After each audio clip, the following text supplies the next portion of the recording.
Hop, Je suis derrière le coq. on est parti. Bonjour à tous. Merci en tout cas de vous joindre à nous pour cette session. On va essayer d'être concis et en tout cas de vous intéresser avec des retours d'expérience, des démos concrètes parce qu'on sait que vous attendez tous l'apéro à 18h. Donc je me présente, moi je suis Chloé Garcia, je suis partner Development Manager chez Microsoft. Donc concrètement, mon rôle c'est de monter des partenariats avec les startups et notamment les startups qui utilisent de l'IA. Ça peut être soit des modèles providers, soit des startups qui vont intégrer des briques d'IA et d'intelligence artificielle générative dans leurs solutions. Et je suis accompagnée du coup de mon acolyte Olivier, que je vais laisser se présenter. Bonjour à tous, donc Olivier Mertens, je fais d'advocacy Azure AI, orienté pour aider les startups et aussi les entreprises dans leur use case GenAI et IA, en fait leur faire des démonstrations et aussi dans les aider dans leur intégration de leur architecture, ce que j'ai fait d'ailleurs sur le GenAI Startup Programme et j'espère aussi sur le GenAI Studio cette année. Merci Olivier. Alors, on a 45 minutes aujourd'hui ensemble. Vous vous doutez, par le titre, on va vous parler d'IA, de GenAI, et on va vous montrer concrètement comment vous pouvez utiliser cette technologie pour booster votre solution, apporter de la valeur. Et donc finalement, on s'est demandé avec Olivier comment on démarre cette session aujourd'hui, en fait. Quel est le thème de la session? Ouais, on s'est posé une question vraiment, parce qu'il y a beaucoup de choses à dire, que ce soit en GenAI, en Azure, etc. Et la question principale qu'on a vue tout de suite sur le flyer, c'est est-ce que la tech est-elle le futur? Voilà, donc si vous l'avez pas vu passer, le pointeur ne fonctionne pas, mais c'est l'effet démo. Sur la tech se basera sur PowerPoint apparemment. Voilà. Ouais. Donc ça n'a pas dû vous échapper. Le thème de la journée aujourd'hui, c'est la tech est-elle le futur? Et nous, ça nous a un petit peu interpellés. Parce que nous, on pense pas que la tech ce soit le futur, en tout cas pas que le futur, on pense que la tech c'est maintenant. Et plus que la tech, nous on a voulu faire un focus particulier sur l'IA, d'où le titre de cette session. Vous l'avez tous observé, hein, on a vu un changement de paradigme majeur depuis 2022 avec l'avènement de ChatGPT. Et donc nous, ce qu'on va vous démontrer aujourd'hui, c'est un petit peu comment vous allez pouvoir vous emparer de cette technologie-là, avec des cas d'usage concrets et des retours d'expérience, et comment nous, chez Microsoft, on met à disposition des ressources, des outils, des technologies, un certain nombre de choses pour vous aider. Clairement, Chloé le dit, mais c'est exactement ça en fait, le futur, mais c'est un vœu pieux en fait. Ça se prépare maintenant. On est tout le temps en la recherche du futur et Microsoft peut aider dès maintenant à mettre en place des use cases qui ont l'air futuristes mais qui fonctionnent déjà en production. Exactement. Alors, en parlant d'investissement, là, je vous ai mis juste sur cette slide un petit peu un panorama des derniers investissements que Microsoft a fait sur le sujet de l'IA. Et il y en a beaucoup, vous avez dû les voir passer, mais on a vraiment infusé l'IA au cœur de toute la stack technologique de Microsoft avec les fameux Microsoft Copilot. Donc c'est vraiment un investissement fort dans lequel on croit énormément. Il y a plusieurs articles aujourd'hui qui ont démontré vraiment l'efficacité des expériences qui intègrent l'IA et l'IA générative. On voit en fait que des entreprises peuvent être beaucoup plus compétitives, faire des économies de coûts, être plus efficaces en intégrant cette technologie. Clairement innovant en fait. Il ne faut pas vous poser la question si vous devez y passer, et je ne parle pas de faire un produit qui est brandé IA, c'est que dans tous les cas, tous vos produits auront une part d'IA, et si vous ne les mettez pas en place, sûrement que votre concurrent va le faire. Mesdames et messieurs, la masterclass. Ah, bon, la petite animation qui arrive trop tard, mais c'est pas grave. Donc, je vous parle de ROI concret. Là, je vous prends une étude qui n'a pas été faite par Microsoft, mais je voulais vous montrer un petit peu les premiers retours sur investissement qu'on observe avec cette technologie-là. Pour $1 investi dans l'IA, c'est un retour sur investissement de 3,5 $ pour la moyenne des entreprises. Et pour certaines entreprises, ça va même jusqu'à $8. Donc, un retour de 1 pour 8, c'est quand même pas négligeable. Et comme le disait Olivier, l'idée, c'est pas de se dire est-ce qu'on y va ou pas, c'est on y va. Alors, il y a un petit effet Larsen. C'est pas de se dire est-ce qu'on y va ou pas, c'est comment on y va, sur quel use case, avec quelle technologie aujourd'hui. Donc, on voulait quand même commencer avec quelques exemples. Et on a une jolie slide qui va dérouler. Avec une jolie animation qui fonctionne cette fois-ci. Exactement. Pour vous montrer qu'aujourd'hui, nous, des cas d'usage concrets d'entreprises qui ont intégré l'IA et l'IA générative, on en a des dizaines de milliers. Vous le voyez ici sur cette slide, c'est plutôt des grands groupes aujourd'hui, mais on a une autre slide avec une partie plutôt start-up. L'idée, c'est de se dire, toutes ces boîtes-là, elles ont expérimenté et on est passé de la phase de la machine à POC à une vraie phase de mise en production et d'industrialisation des use cases. J'attire votre attention sur National Bank of Canada, 10 jours pour aller en prod. 10 jours. c'est très rapide. Ils y sont allés parce qu'ils ont eu des accélérateurs et des capacités qui ont été clés en main pour être adaptés à leur public. Exactement. Et donc, comme je vous le disais, aujourd'hui, on est à la French Tech. Donc, nous, on s'est dit, on va arrêter de parler que aux grandes entreprises. On va se mettre un petit peu dans les bottes des startups qui sont avec nous aujourd'hui pour vous montrer qu'on a aussi fait de forts investissements sur le marché pour les startups et les éditeurs de logiciels à travers différentes choses. On a annoncé un premier gros investissement en France de 4 milliards de dollars en mai dernier. Dans ces 4 milliards de dollars, vous allez retrouver à la fois plus de capacités de calcul. Donc, on ouvre de nouveaux data centers en France. Il y a un gros pilier aussi autour du skilling, de la gestion des compétences. Je ne sais pas si vous avez assisté aux sessions en plénière, mais Enrique Lopez en a parlé. On veut former 1 million de Français à l'IA, et pas que l'IA Microsoft, d'ici 2027. Et il y a un troisième pilier qui est le pilier startup, qu'on porte aujourd'hui avec Olivier, qui est de se dire comment on accélère des milliers de startups sur l'IA générative d'ici 2027. Et effectivement, ce n'est pas que de la technologie, je dis ça en tant que tech, hein, c'est aussi de l'accompagnement business, c'est du coaching, c'est aussi des experts qui peuvent vous challenger sur votre business case, mais aussi tout simplement sur votre architecture. C'est un véritable accélérateur en tant que tel, parce que vous allez grandir en tant que startup, et aussi tout simplement en tant qu'équipe, parce que vous allez pouvoir être mis en relation avec des personnes qui sont dedans tout le temps depuis son lancement. Exactement. Excuse-moi. Merci. Tu me fais un signe, je switch. Tu peux avancer pour mettre. Voilà. Donc je vous ai mis ici quelques exemples de startups avec lesquelles on a travaillé et qui utilisent cette stack IA de Microsoft donc pour faire des choses assez impressionnantes. Donc la startup DeepBrain qui fait plutôt tout ce qui est autour des avatars IA, c'est une startup sud-coréenne. La startup SocialMind, ils utilisent la reconnaissance vocale pour aller identifier entre un parent et un enfant autisme les différentes voix. La startup Hat, qui est une startup du Moyen-Orient, qui elle se concentre sur ce qu'on appelle la livraison dans les zones, les villes secondaires, on va dire, les villes qui sont pas forcément adressées par les Uber Eats, etc. Et ben en fait, ils utilisent nos algorithmes d'IA pour optimiser les trajets, essayer d'identifier comment faire des économies aux chauffeurs. Et la petite dernière que j'aime bien citer aussi, qui est une start-up française qui est passée par un de nos programmes qu'on vous présentera juste après, qui est 1000 vues, qui elle est une start-up qui a voulu réinventer le monde de la radiologie. Et donc en fait, ils ont utilisé la stack IA de Microsoft pour vraiment modifier tout le workflow pour les radiologues, pour l'aide au diagnostic. Et on les a accompagnés sur des phases d'accompagnement technique, mais aussi business, pendant un programme qui s'appelle le Microsoft Gen AI Programme, qu'on va vous présenter juste après. Et comme une image vaut 1000 mots, on a voulu glisser une petite vidéo, retour d'expérience de ce qu'on a fait avec des startups aujourd'hui sur l'IA, donc à travers une première promotion de 12 startups qu'on a accompagnées autour de l'IA générative à Station F, un programme qui a duré... Je ne sais pas si elles sont... Non, il n'y a pas de son. Désolé. Comment je peux le faire ? Je ne sais pas comment faire. Il faut repartager, je pense, non ? Non, c'est pas un partage. Pardon ? Ah oui, il y a les sous-titres. Bon, bah, vous n'aurez pas la voix, mais voilà.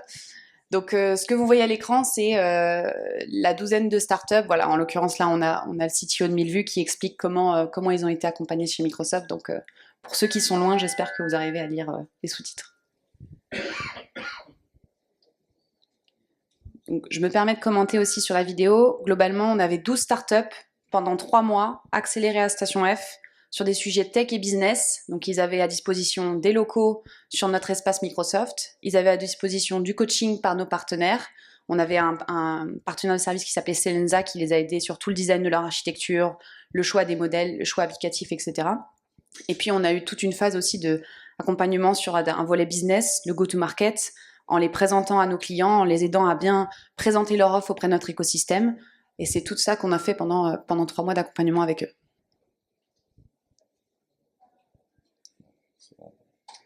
Je suis désolé. On la passera peut-être pas jusqu'au bout, mais... Non, je t'avais dit. 3 minutes, on vous l'enverra. 3 minutes, c'est long. Ok, Je te laisse enchaîner ? Oui, bien sûr.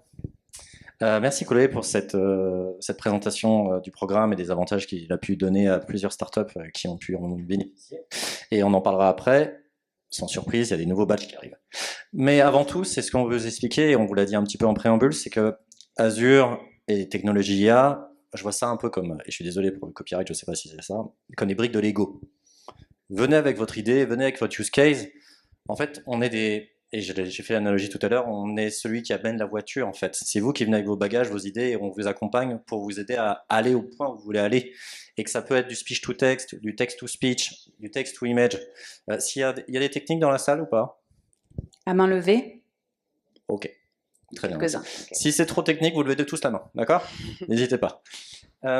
Du document intelligence, et il faut vous dire une chose, que ce soit Azure, que ce soit les services Azure ou quoi que ce soit, on part du principe qu'il y a des services managés où finalement on retire beaucoup finalement de la technicité des produits et ça vous permet d'aller beaucoup plus vite sur vos use cases. Et n'oubliez pas qu'en tant que startup et en tant que gestionnaire de produits, ce qui fait la valeur ajoutée, c'est pas forcément de gérer entièrement son infrastructure ou gérer seulement sa base de données. C'est faire vraiment l'algorithme ou le différenciateur fort de votre solution. Et quand on démarre vite et qu'on a besoin de faire des levées de fonds et qu'on doit se démarquer de la concurrence, et ben, quand vous avez une plateforme qui vous permet d'aller plus vite sur des technologies, que vous n'avez ni les compétences, ni les personnes, et qui vous permet de gagner du temps, bah, c'est quand même un formidable accélérateur, que ce soit sur, j'en parlais de Document Intelligence, mais même iSearch qui vous permet de faire de la recherche vectorisée sur les documents et de ne pas gérer le RAG, ce que je vous expliquerai après. Donc c'est quand même très rapide et ça vous permet de gagner du temps. Après, si vous avez des personnes tech dans l'équipe qui veulent vraiment s'y atteler et que vous avez le temps et le budget, allez-y, parce qu'on vous permet d'avoir le choix. Maintenant, challengez bien le coût, le temps et ce que vous avez besoin d'accomplir. Et c'est pour ça qu'on a des plateformes comme IA Studio, des plateformes complètes qui vous permettent de tester, de déployer des modèles, de vous mettre dans une démarche de LLM Ops et de projet, ce qui vous permet en fait tout simplement de commencer à tester votre use case et votre idée, sans pour autant rentrer dans une phase de développement applicatif, de Kubernetes, de Docker, de Java, de JavaScript, de ce que vous voulez comme langage, juste pour voir si cette idée est pérenne, tester des modèles, vous mettre dans une situation de, ce qu'on dit sandbox, mais c'est exactement ça, de test, parce que vous allez challenger si le Phi 3.5 est bien meilleur que le O1 mini. Mais en tous les cas, vous pourrez vous retrouver dans une situation où, même en n'étant pas technique, avec du clic, et juste mettre des éléments en NLP, donc du texte, vous mettre dans une situation de tester un produit, un chatbot, et de vérifier que ça fonctionne bien par rapport à votre idée. Et évidemment, avec toute la technologie d'entreprise grade et de sécurité qui est attrait à Azure et à Microsoft. Parce que, évidemment, on est dans les principes de responsabilité AI. Je vous en parlerai après. Petite... désolé, j'ai pas de son. J'espère qu'il y aura... donc l'idée, c'est peu ou prou ce qu'on vient de vous montrer. Plus de 1600 modèles disponibles, ce qui vous permet de tester, tout simplement. Et vous avez une plateforme qui est complète. Vous avez Mistral, Hugging Face, Azure OpenIA. Vous voyez qu'on a un partenaire fort avec OpenIA, vous en avez entendu parler par ChatGPT, mais on utilise d'autres modèles, des modèles open source, qui vous permet aussi de faire du fine-tuning. Imaginons que ces modèles qui sont propriétaires, donc fermés, vous voulez avoir un modèle open source, bah vous avez aussi tout à fait le droit d'entraîner votre propre modèle et vous retrouvez dans une solution avec un IP qui n'est qu'à vous, et ce sera seulement votre modèle, parce que, faut être très clair, vos données sont vos données. Elles ne seront jamais utilisées pour entraîner nos modèles, les modèles d'OpenIA, ou les modèles de vos concurrents. Et c'est ça la différence, c'est que justement, vous êtes certain qu'il n'y aura pas de surprise. Vous êtes dans votre... Et vous voyez, on pouvait même tester finalement les éléments de similarité dans les réponses, ce qu'on appelle le LLMOps, c'est-à-dire que vous vous retrouvez dans des situations, et le content safety aussi, j'en parlerai juste après, dans des situations, vous pouvez comparer. Si éventuellement un nouveau modèle arrive, vous en avez entendu, ça n'arrive pas de sortir, et vous voulez vérifier que votre prompt engineering, c'est-à-dire juste votre système message, fonctionne de la même manière. Avec cette interface, vous n'avez pas besoin de rentrer dans le code, vous pouvez tester directement et tester votre use case. Alors que si vous étiez en dev complet, sans plateforme, bah vous ferez tout à la main en fait, avec un notebook Python. Ce qu'on veut vous exprimer, c'est que je vous ai parlé de déploiement de modèles. On a deux types chez Microsoft, ça s'appelle le modèle as a service et le modèle as a platform. Quelle est la différence entre les deux? Modèle as a service, vous ne gérez pas l'infrastructure. C'est-à-dire vous mettez le modèle que vous avez besoin, s'il est disponible dans la région et s'il est compatible avec modèle de service, vous ne payez qu'à l'usage. C'est-à-dire que tant que vous ne l'appelez pas, vous ne payez pas. Et vous payez au token. Qu'est-ce que c'est qu'un token? Un token 4 caractères. Plus vous envoyez de tokens, plus vous consommez. Et si plus vous consommez, théoriquement, votre business model est basé sur la consommation. Donc plus vous pouvez valoriser. Donc, le modèle de service, c'est ne pas gérer l'infrastructure. Je vous parlais de service manager, mais c'est le principe du modèle de service, c'est vous ne gérez pas l'infrastructure. C'est-à-dire que toute la scalabilité, imaginons que vous avez beaucoup de clients d'un coup, c'est pas vous qui gérez ça, c'est pas vous qui gérez les computes, les machines, l'infrastructure, la scalabilité, comme on dit dans le déploiement d'applications, c'est géré par Microsoft. Donc, vous ne gérez plus que le paiement et le token, et finalement, l'algorithme. Modèle de plateforme, là, vous gérez l'infrastructure. vous avez le contrôle complet. Ce qui veut dire que vous avez un admin système qui va devoir gérer ça, vous allez devoir gérer et vérifier que tout fonctionne bien et que si vous avez un pic de clients, bah, que votre application elle fonctionne. Le benchmarking, je vous l'ai dit, les API, c'est évidemment le principe de base quand vous faites une application. Vous avez besoin d'API pour communiquer soit avec IA Studio ou tout simplement avec votre modèle. Je parle un peu fort, désolé. Et sans surprise, on a beaucoup de modèles. Évidemment, cette liste n'est pas à jour, elle n'arrête pas d'évoluer. On a fait les slides il y a 3 semaines, on a un modèle qui est ressorti entre-temps. Et on en parlera juste après. On a ce qu'on appelle des modèles multimodales. Quelqu'un sait ce que c'est qu'un modèle multimodal ? Multimodal, multimodalité, c'est-à-dire qu'au lieu d'envoyer que du texte, vous pouvez envoyer de l'audio, de l'image, de la vidéo. Donc imaginons... On fera une petite démo. On fera une démo avec de la multimodalité, j'essaie de teaser un peu. Ce qui veut dire que certains modèles sont adaptés à plusieurs use cases, d'autres ne sont adaptés qu'à du texte. Certains modèles sont très rapides, mais n'ont pas beaucoup de compétences techniques ou des complexités techniques. Mais ça ne veut pas dire que vous êtes obligé d'utiliser un seul modèle pour votre use case. Et on verra après qu'avec les agents, qui est la nouvelle mouture de GenIA, vous allez pouvoir adresser, suivant le besoin et suivant le use case, différents modèles. Ce qui veut dire que vous allez rentrer dans une hybridation des modèles. Vous allez peut-être passer sur un open source, mais en même temps, vous allez peut-être utiliser le GPT-4o, parce que c'est celui-là qui fonctionne le mieux pour votre besoin. Vous n'êtes pas obligé de prendre un seul modèle. Pas du tout. Vous pouvez, vous n'êtes pas obligé.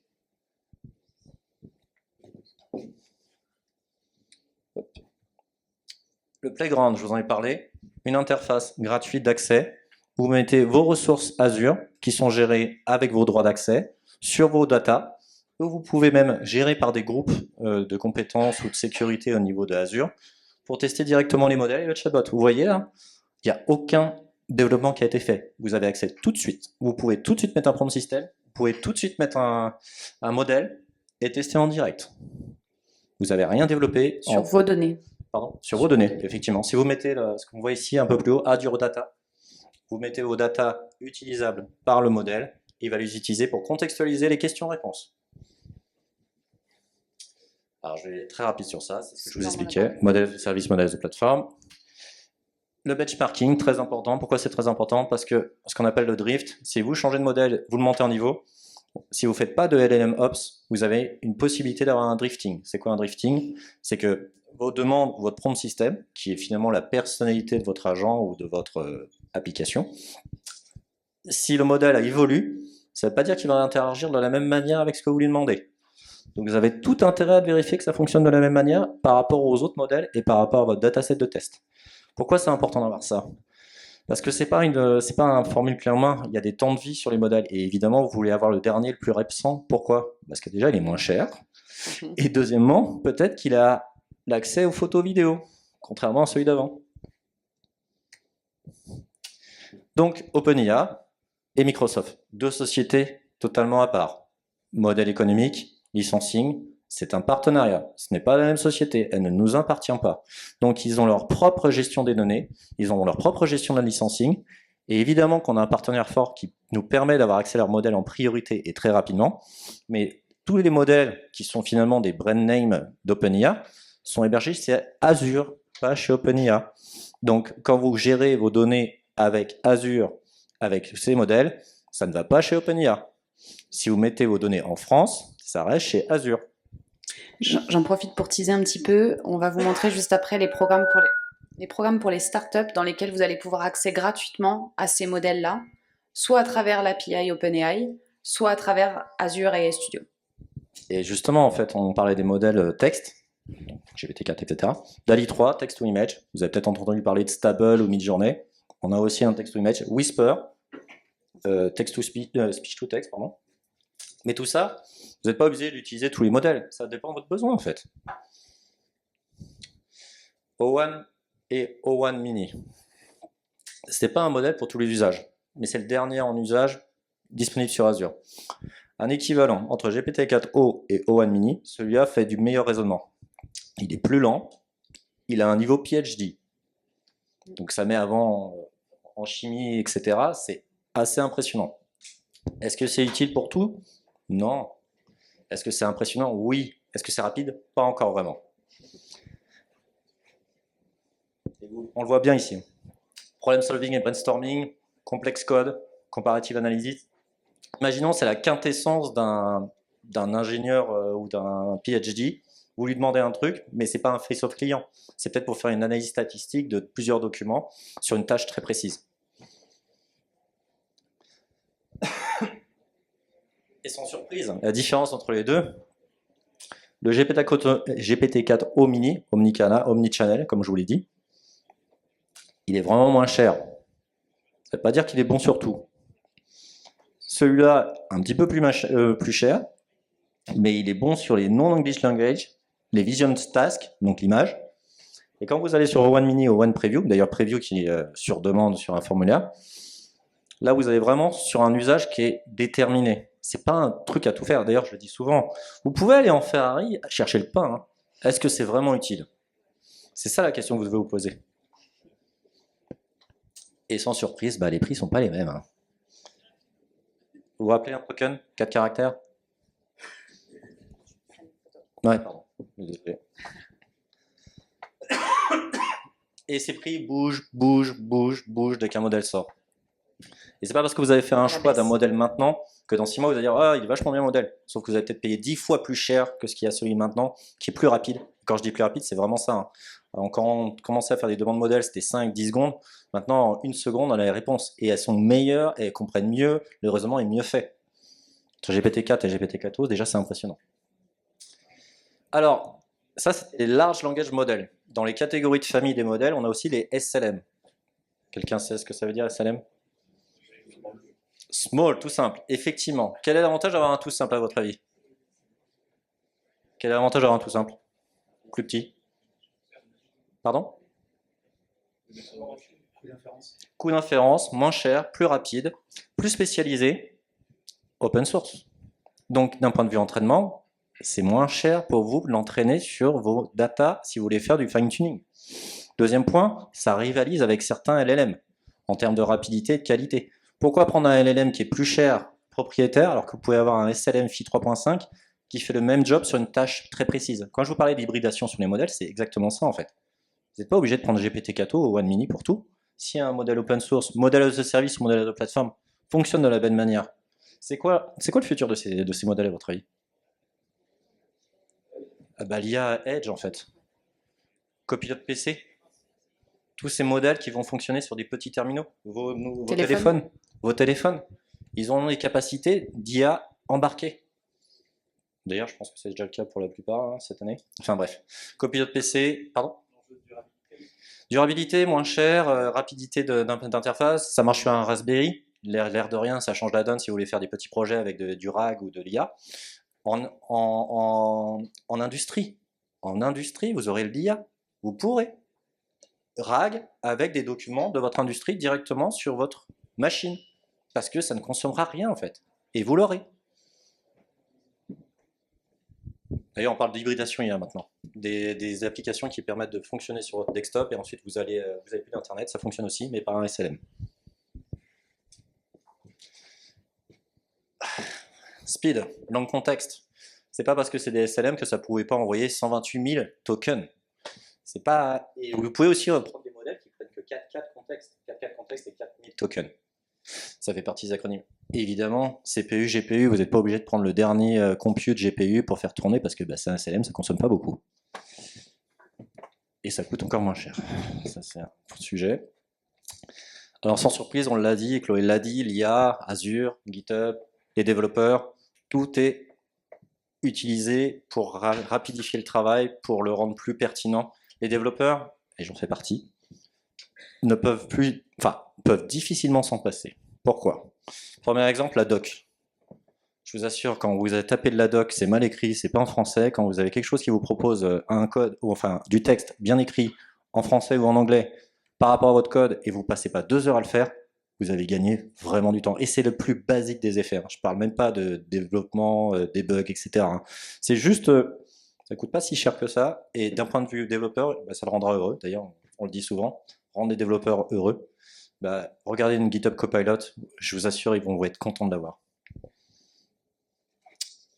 Et en plus, bah, comme on aime bien en mettre partout, GitHub Model, vous avez une sandbox, si vous n'êtes même pas sur Azure, hein, vous êtes sur GitHub, vous pouvez faire la même chose que sur IA Studio, sur GitHub, pour tester des modèles. Et vous pouvez même avoir des... Alors, il y a une feature que j'aime beaucoup, c'est vous êtes en train de mettre sur GitHub le use case, vous êtes sur GitHub le site, vous écrivez en Markdown, et là, par rapport à votre code sur le repository, il vous propose le code par rapport à votre demande, ce que vous avez écrit dans la pull request. Donc, théoriquement, même un citizen developer qui ne sait pas développer pourrait juste y écrire et avoir le code proposé par rapport au repository. Et ça, c'est déjà disponible. Alors, je gagne un peu de temps, non, j'imagine? Je gagne un peu de temps. Ouais, donc une toolchain complète. Ça vous permet de faire du grounding. Tout le monde sait ce que c'est que du grounding? Alors, un terme un peu consacré pour dire tout simplement que le modèle, il n'a pas connaissance de vos data d'entreprise. Si vous ne lui donnez pas et qu'il ne peut pas aller les chercher, il ne peut pas faire du RAG, Retrieval Augmented Generation. Donc, avoir une capacité de contexte supplémentaire, il n'apprend pas. Il va chercher à bon escient cette information. À la différence du fine-tuning où lui, vous lui faites vraiment apprendre et une fois que vous avez coupé les données, bah, il les connaît encore. Là, du RAG, c'est une recherche vectorisée par rapport à ce que vous lui avez envoyé, qui est nécessaire à la réponse à la question et la réponse que vous lui avez donnée. Et c'est vraiment un game changer parce que c'est cohérent et c'est basé sur de la recherche sémantique. C'est pas mot à mot, c'est le contexte. Il va trouver le contexte. S'il n'y a pas marqué le mot, il va quand même trouver la phrase en fait. Et évidemment, vous voyez, sans ça, mon chatbot ne pourrait pas répondre sur les recettes de cuisine de ce restaurant puisqu'il ne les connaît pas. On lui a pas dit d'apprendre les recettes de cuisine de ce restaurant dans son dataset d'apprentissage parce que c'était pas sur Internet et puis il connaît pas tout, enfin il connaît presque tout Internet, mais il connaît pas les datas de votre entreprise. Et ça peut être même des datas qui sont protégées dans votre réseau. Si vous ne les mettez pas à disposition, le modèle il va les utiliser à bon escient et les donner seulement aux personnes qui ont les droits d'accès. Donc vous pouvez faire un chatbot d'entreprise en fait, qui n'est accessible que par votre entreprise.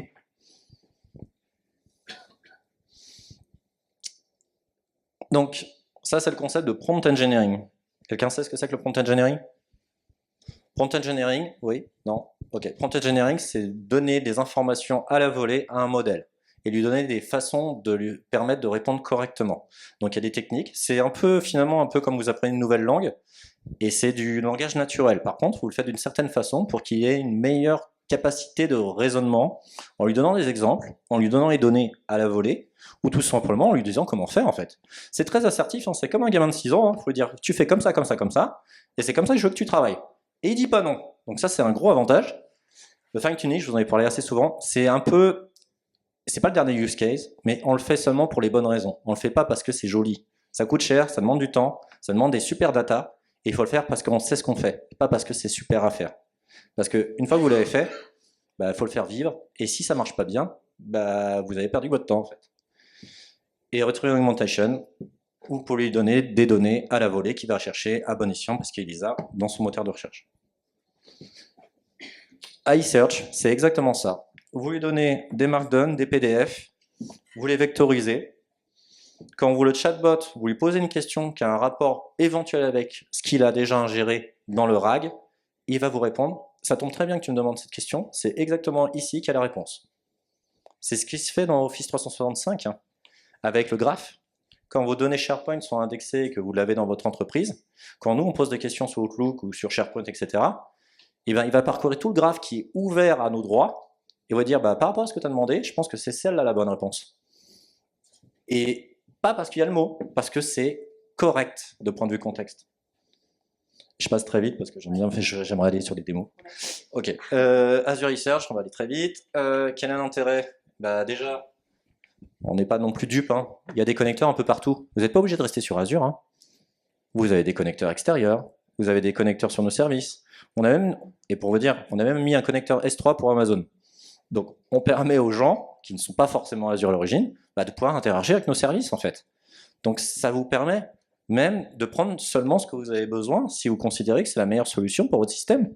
Alors, évidemment, on vous aidera si vous voulez rétribuer vos data chez nous. Plaisir, mais n'hésitez pas en fait. Il ne faut pas hésiter à challenger et d'être en hybridation de cloud, parce que vous avez des contraintes, parce que les achats ne veulent pas, parce que vous avez une équipe technique sur AWS. Le sujet, c'est de prendre le meilleur et celui pour lequel vous avez choisi le service. Non, j'en veux pas ça. Évaluation automatique, très important, mais vous rentrez dans un concept finalement très deep dive. Vous arrivez sur maintenant ça marche bien, mais je veux vérifier que tout marche bien tout le temps. Je me pousse pour la photo? Non? C'est bon? Ça passe? Ok. Ok, responsabilité AI. Est-ce que quelqu'un sait ce que c'est? Non? Microsoft, dès le début, a mis en place un framework. Un framework qui sont des safeguards pour être sûr que l'IA est utilisée et sera utilisée par vos clients et par vous-même dans des contextes qui limitent déjà les problématiques de réponse aléatoire, que vous avez peut-être déjà entendu parler pour les modèles, parce qu'on a des surcouches techniques by design qui sont intégrées au modèle pour répondre ou ne pas répondre aux problématiques de demande qui ne respectent pas les biais raciaux, les biais politiques, les biais sexistes, les biais violents, enfin toutes ces choses qui finalement peuvent être une vraie problématique quand vous faites un chatbot vers vos clients en fait. Et ça de base c'est déjà dedans. D'ailleurs, pour le désactiver, c'est déjà très difficile en Microsoft. On ne peut pas, et c'est vraiment un élément qui est vraiment différenciant pour que quelqu'un puisse le désactiver. Mais ça ne veut pas dire que vous ne pouvez pas le configurer. Vous avez ce qu'on appelle les content filters, les custom content filters. Imaginons qu'on ait un marchand de jeux vidéo, ou même une recette de cuisine. Si la personne ne peut pas dire grenade, le chatbot, il ne sert à rien en fait. Donc vous pouvez customiser en fait. Parce que justement, si le jeu vidéo c'est un jeu de guerre et qu'il ne peut pas dire grenade, et si la recette de cuisine c'est avec la base de grenade, vous allez vous retrouver une problématique. Le modèle ne va pas répondre, désolé, c'est trop violent. Donc, on a évidemment mis en place le modèle, le safety system, et le système message. Donc, ça répond en disant, je suis désolé, je ne peux pas répondre à ça. Parce que sur certains modèles, et même chez nos concurrents, ils répondaient, hein, pas de problème. Hein. D'ailleurs, je vous dis un use case très rigolo. Use case. Bon. Tu vas citer le nom du modèle ou pas? Non. Entreprises qui ont voulu attraper GenIA très rapidement. Ils ont dit on va mettre un chatbot pour nos clients, c'est l'avenir, etc. Je ne dirai pas le nom du modèle. Et ils ont mis en place un chatbot pour aider les clients dans le choix de leur voiture. Chrysler. Le client arrive et dit quelle est la meilleure voiture électrique? Réponse Tesla. Vous imaginez la problématique? Parce que c'était pas ça le but de Chrysler, c'était de répondre, justement, la meilleure voiture adaptée à votre besoin électrique, c'est celle-là. C'est pas celle de mon concurrent. Et c'est pour ça qu'on parle d'LLMOps, on parle aussi tout simplement de tests. Parce que vous pouvez pas vous permettre de pas savoir ce qui va se passer en fait. Et le modèle de probabilité d'un modèle, l'élément d'un modèle, c'est sa probabilité. Vous n'êtes pas certain tant que vous n'avez pas testé en fait. Dans la sandbox, directement accessible à toute personne à qui vous donnez droit, qui vous permet de créer vos custom filters au besoin. Le Microsoft Copyright Infringement, Copyright Commitment. Imaginons, vous utilisez DALL-E 3, j'aime bien cet exemple-là. Text to image, entraîné avec des images, etc. Vous utilisez pour un produit, puis il y a un ayant droit qui revient vers vous et qui dit ce que tu as fait, c'est ma propriété, tu me dois tant. Vous avez utilisé le modèle de Microsoft, vous revenez vers Microsoft, les avocats vous soutiennent. Je ne suis pas sûr qu'il y ait beaucoup de sociétés qui fassent ça. C'est vraiment une différence et qui permet d'être tranquille sur ce point de vue-là. Si vous avez le moins de problèmes de IP, de copyright ou quoi que ce soit, si vous avez utilisé les modèles Microsoft, vous avez quand même une protection sur le third party IP. C'est Microsoft qui paye. C'est Microsoft qui prend en charge les avocats. Déjà, c'est la différence. C'est la pénalité. Généralement, vous revenez vers nous. Et c'est nous qui reprenons la charge. Après, vous dire comment ça se passe, je ne suis pas avocat. Par contre, ce qui est sûr, c'est que vous avez... Ça, c'est Internet, hein. Ce n'est pas des slides internes que vous n'aurez jamais accès. Hein. Tout ce qu'on vous montre, c'est disponible. Hein. Vous pouvez y avoir accès. Hein. Et d'ailleurs, c'est assez transparent là-dessus. Hein. Ça, c'est une page de blog. Vous avez tout le descriptif. Si vous avez un avocat, donnez-lui et il vous dira ce qu'il en pense. Hein. Alors, on a fait plusieurs démos. Et j'espère que ça n'a pas été trop long. On a essayé de ne pas être trop de tech. Je vous ai mis à disposition, si vous le souhaitez, la même démo que je vais vous présenter.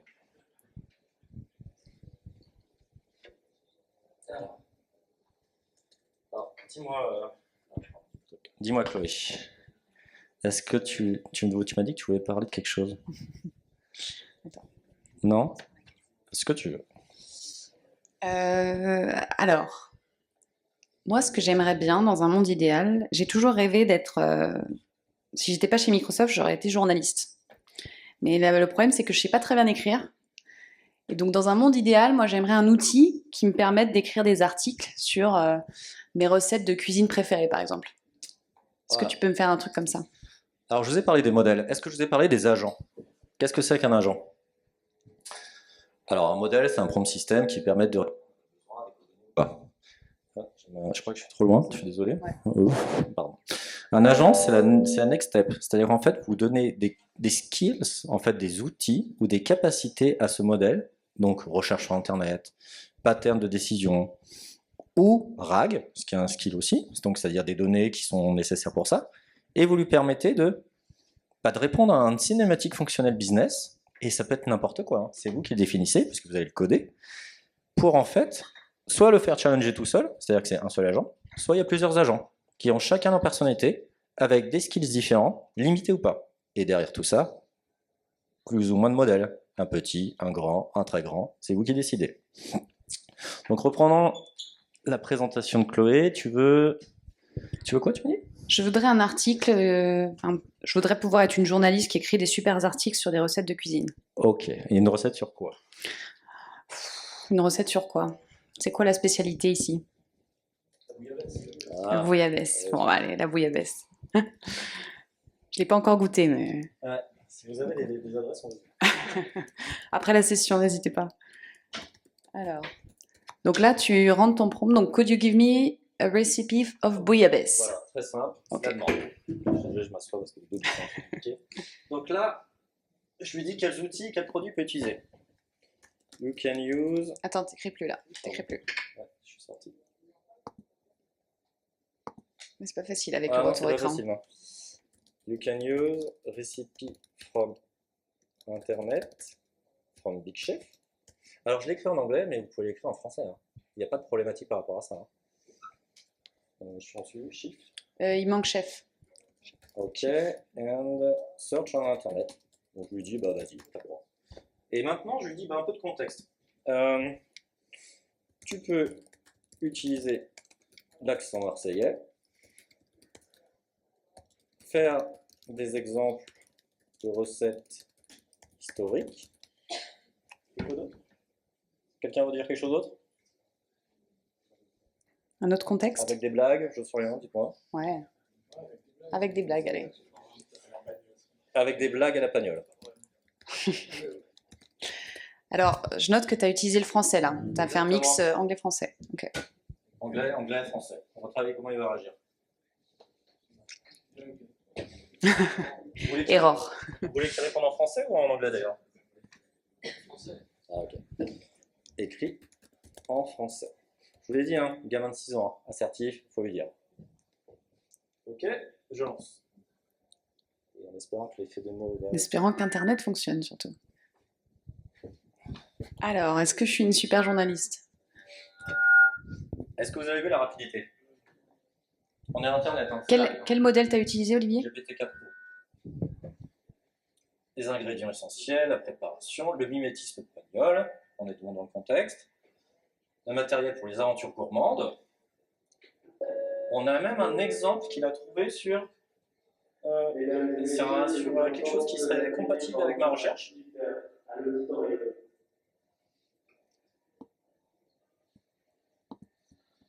Ah, avec la recette historique. Une bouillabaisse sans vin, c'est comme un pagnol sans accent, ça n'a pas de goût. Qu'est-ce qui s'est passé? Eh bien, il a été chercher sur Internet. Il a vérifié tout son truc. Il a vraiment été chercher sur Internet, hein. Je lui ai juste dit, va chercher sur Internet. Il a commencé à travailler le fond. Et là, on a des éléments qui sont dans la base de données qui n'ont aucun rapport. Vous voyez, là, c'est pour un élément de camping. Donc, il ne les prend pas. Ça ne l'intéresse pas. Il commence à écrire. Et il a fini. Un agent. Dans un article. Même pas. Et ça, vous le refaites. Vous avez l'accès, hein, si vous voulez. Vous le refaites avec. C'est quel produit Microsoft là? Ça, c'est du développement pur avec des modèles. C'est tout. Ouais, mais sur quel Ah, ça, c'est un conteneur app. C'est une application déployée sur Azure. Et vous voyez, elle n'est pas très jolie parce que j'ai pas de designer avec moi. Mais vous faites quelque chose de sympa, vous avez une application qui fonctionne, hein, clairement. D'accord. Alors, on va montrer un truc plus joli, peut-être. Est-ce que vous avez des questions par rapport à ça? Je trouve que le fait d'avoir des paragraphes, des titres et tout, c'est très clair. Et là, je pourrais lui donner des templates. Hein. Je pourrais dire, bah, c'est comme ça que tu fais les titres, c'est comme ça que ou lui dire les règles, c'est comme ça que je veux que tu écrives. en lui donnant les documents. Bah, il pourrait se baser là-dessus en fait. En fait, limite, on le dit souvent, mais vous vous arrêtez pas hein, à proposer, hein. Peut-être qu'on pourra vous aider. Hein. Donc ça c'est... Alors, moi j'ai une autre question, un autre use case que j'aimerais bien faire. On s'est posé la question de comment on s'habille pour notre présentation avec Olivier. Ouais, On n'est pas sûr de la tenue, on voudrait la faire valider. Qu'est-ce qu'on a fait? On a fait une photo devant le pharo. D'ailleurs, je pense qu'on la voit. Je sais pas si on peut la voir. Tu la décales, ouais. parce que là- Ça c'est nous. Ce matin. Là, c'est une interface, c'est un truc basé sur du Python. Hein. C'est une application que j'ai développée, etc. C'est des appels vers des modèles avec des prompts système. Si vous voulez, je vous montre le code. Hein, s'il n'y a pas de secret ni comme ce genre. Je donne l'image qui n'est pas là. Hop. Voilà. Et la belle photo, celle qui fonctionne bien, c'est Peu importe. Voilà. J'envoie l'image. J'attends la description. Vous avez vu, hein, ça a été rapide. Maintenant, on attend ce qui se passe parce que j'envoie une image tout court et je lui ai donné un point de système dans le code qui dit bah, tu vas me décrire les images et tu vas te focaliser parce qu'on est quand même sur custom chose. Bon, Qu'est-ce que tu lui as demandé? Est-ce que vous avez vu la rapidité? Donc, quel a été le prompt système? Le prompt système est basé, tu es dans un advisor de chaussures, je te donne une image, décris-moi la scène, décris-moi les personnes, décris-moi les chaussures et conseille-les pour des nouvelles chaussures par rapport à leurs vêtements. Exactement.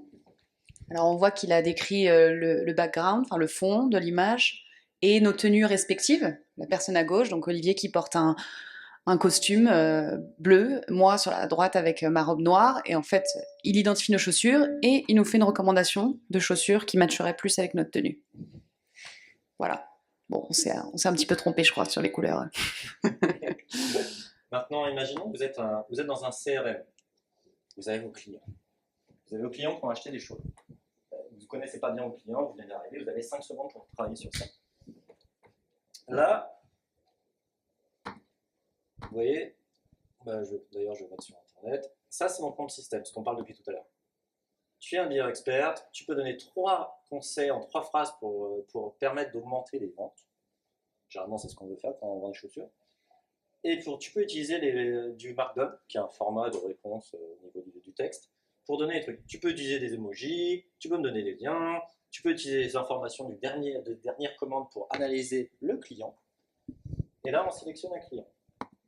Quel client vous voulez? Personne? James. Ouais. James? Il n'y a pas James. Il était au début. Ah, James, c'est. Merci. Je reprends les. Oh là. Non, gauche, droite. C'est gauche. Ouais, mais je suis à côté. Là, je cliquerai sur le bouton. Là, si on pourrait modifier tout de suite. Ma demande, c'est ça. Là, hop. Je demande à l'agent pour un conseil sur quel est le meilleur conseil pour traquer et augmenter le nombre de commandes pour ce client. Qu'est-ce qui se passe? Et là, on fait du prompt engineering. J'envoie les datasets order. Ah bah tiens, c'est rapide. Voilà. James a des goûts différents en chaussures, qui va de sportif au casual fitness. Il faut lui envoyer des deals et les nouveaux arrivés dans ces catégories pour attirer son attention. Moins de 3 secondes. Et ça, c'est du blabla. Je suis pas allé très loin. Je n'ai pas donné mon élément de mes chaussures. Je pourrais même générer des chaussures à la volée par rapport à mon dataset au niveau de mes images. Et donc là, en business intelligence, même dans un CRM, avec un seul appel IA, vous pouvez donner des conseils à votre vendeur de chaussures. On a le temps pour une dernière démo? Allez. Moi, j'aimerais bien voir de la voix. Ah, Est-ce que tu as quelque chose pour la voix? Je vais te la voir. J'aimerais bien pouvoir parler chinois. Allez, c'est parti. Tu veux le faire? Vas-y. Tu parles chinois. On parlait de speech to text, text to speech, etc. On a une preview, d'ailleurs, qui s'appelle, vous voyez, sans aller sur le panel avion, on ne peut pas rentrer. Qui s'appelle Personalized Speech. J'ai plus mon micro. Personalized Speech. En moins de 10 secondes, avec une seule phrase, le modèle est entraîné et peut vous faire parler n'importe quelle langue. Si tu as un exemple existant. Ah ouais, je vais le faire. Il faut juste que Internet fonctionne. Voilà, ça y est, il va bien. Il est presque 18h. on aurait dû faire le truc sur le cocktail. Donc ça, c'est ma voix. Je me suis enregistré pour écouter ce que j'ai dit, hein, tout simplement. Est-ce que ça va fonctionner avec le truc? Et non, il n'y a pas de son. On n'a pas de son. Ah, ça va pas marcher sans le son. Ah mince. Avec l'HDMI, on est cramé. Je suis désolé. Bon, on fera. Alors, ceux qui veulent voir la démo, vous venez après, à la fin de la session. Ouais. Attends, peut-être. Ouais. Peut-être. Ça se retente. Les enregistrements de ma voix seront utilisés par Microsoft pour créer et utiliser une version synthétique de ma voix. Donc ça, c'est un enregistrement qui dure 10 ans. Ça, c'est ta vraie voix. C'est ma vraie voix que j'ai enregistrée. Et donc la conversation, choisis une langue. J'aimerais bien parler... Mais dis quoi, un chinois? Chinois, tu sais parler chinois? Mandarin alors. Allez. Voilà. Et là, je vais générer, et je ne parle pas le chinois, donc je ne saurais pas ce qu'il va dire. Je clique sur générer. Vous avez vu la rapidité, hein? Vous avez reconnu la voix d'Olivier? Et donc, imaginons, on parle de briques de Lego, vous vous rappelez? Vous avez une identité de voix. Vous utilisez Personal Voice, vous payez quelqu'un qui donne votre voix pour votre gamme. Vous avez un chatbot, un avatar, qui va répondre avec un LLM, une réponse pas prévue en fait. Au lieu d'avoir du texte, vous avez quelqu'un qui répond à la demande dans la bonne voix de la personne par rapport à sa voix d'origine, et avec votre voix. Et tout ça, que ce soit un avatar, vous n'êtes pas obligé d'utiliser tout en fait. Et vous pouvez faire une expérience complètement immersive. D'ailleurs, si vous regardez sur LinkedIn, il y a la démo sur l'avatar. C'est exactement ça, en fait. Au lieu d'avoir des voix préenregistrées, j'aurais pu utiliser ma voix et répondre en espagnol. Ah, tu veux faire une autre langue? Non, c'est pour Ah oui, enchaîner. pardon, on est à la bourre. Un petit peu. Je suis désolé, j'avais trop de chatty. Et donc, non, c'est parce qu'en fait, on est... Voilà. Et pour terminer, on voulait vous montrer en fait avec Olivier des cas d'usage, des démos de ce que vous pouvez faire avec Azure AI. Ce qu'il faut retenir là-dessus, c'est que tous ces outils qu'on vous a montrés, vous les avez à disposition gratuitement via 2 programmes. Le premier dont je vais vous parler, c'est Microsoft for Startup Founders Hub, qui est un programme qui est 100% gratuit, sur lequel on recrute toute l'année des startups B2B, B2C, quel que soit le niveau de maturité, donc c'est vraiment accessible à tous. Il faut juste que vous ayez une composante logicielle ou un besoin en tout cas identifié par rapport au cloud. Et on va vous offrir jusqu'à 150 000 $ de crédit cloud Azure, donc des crédits cloud pour aller faire ce qu'on vient de vous montrer avec Olivier comme démo. Utiliser tous les modèles que vous avez vus dans le catalogue Azure AI Studio, donc les plus de 1700 modèles, si vous voulez utiliser du GPT-4o, du Llama, etc. Et puis des services comme pour porter l'application, hein. C'est des crédits que vous mettez où vous voulez. Il n'y a pas une obligation d'utiliser juste du Genie, hein. Exactement. En plus des crédits Azure, on vous donne aussi accès à des licences gratuites Microsoft. Donc là, l'idée, c'est vraiment de vous faire économiser vos factures cloud, mais aussi tous les coûts liés aux outils de collaboration, de développement dans les premiers pas d'une startup. Donc vous allez pouvoir équiper vos équipes avec des licences GitHub, des licences Microsoft 365, avec du Teams, des licences LinkedIn aussi. Également, on va vous donner des avantages exclusifs avec nos partenaires. Vous allez avoir accès à des outils comme Bubble, comme Stripe, etc.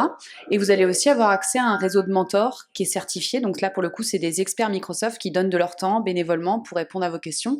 Donc je vous invite vraiment à vous renseigner sur ce programme qui est déjà 100% gratuit, accessible toute l'année, ouvert à tous. On n'a pas de limite en tout cas de candidature. Et pour retrouver les infos, vous n'hésitez pas à scanner ce QR code et on vous enverra toutes les infos. Et un deuxième programme qui est un peu plus exclusif, qu'on a lancé l'année dernière, et c'est ce dont je vous ai parlé au début avec les retours d'expérience de start-up. On a décidé de faire un focus vraiment sur la Gen AI. Donc pour le coup, ce programme-là, il est orienté Gen AI. L'idée, c'est d'aller développer des cas d'usage autour de l'intelligence artificielle avec les outils Microsoft. Vous allez retrouver le même niveau de bénéfices, donc les crédits Azure, l'accès aux licences, aux modèles, etc. Mais en plus, vous allez avoir du support technique dédié, donc un mentor tech dédié, et du support sur tout le go-to-market, donc comment vous allez pricer votre solution, la monétiser, comment vous allez la présenter aux clients, à l'écosystème de Microsoft, et nous, on va vous aider à la vendre. Ce programme, il est physique à Station F, il dure 3 mois, et on est en plein appel à candidature. Donc, idem, si vous êtes intéressé, il faut juste, voilà, pour ceux qui sont basés ici dans la région de Marseille, etc., il faut avoir la capacité au moins à pouvoir participer à certains des workshops parce qu'on propose une quinzaine de workshops dans le cadre du programme et c'est important que vous puissiez au moins venir nous rencontrer et créer cette émulation autour du programme.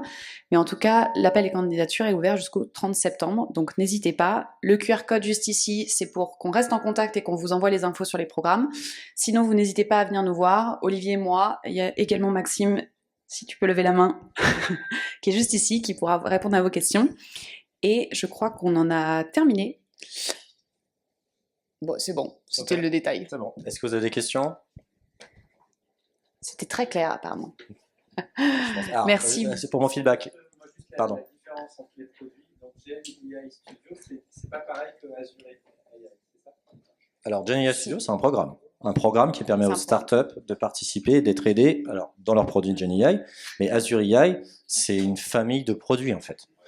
Et Azure, c'est aussi une famille de produits entière. On dit Azure AI parce qu'on s'est vraiment orienté French Tech et IA, mais on aurait pu vous parler une journée ou deux d'autres choses, hein, clairement. Et c'est pour ça qu'on a dû vraiment sélectionner, raffiner, pour être sûr de tomber pile sur le besoin. Et on aurait pu vous parler de Kubernetes ou d'autres choses comme ça, mais Merci beaucoup. attendez, il y a une question. Allez-y, allez. C'est juste que c'est... Oui, oui. N'hésitez pas à venir Désolé, nous voir pour les questions. oui, si vous êtes ce soir, n'hésitez pas. On sera à l'apéro.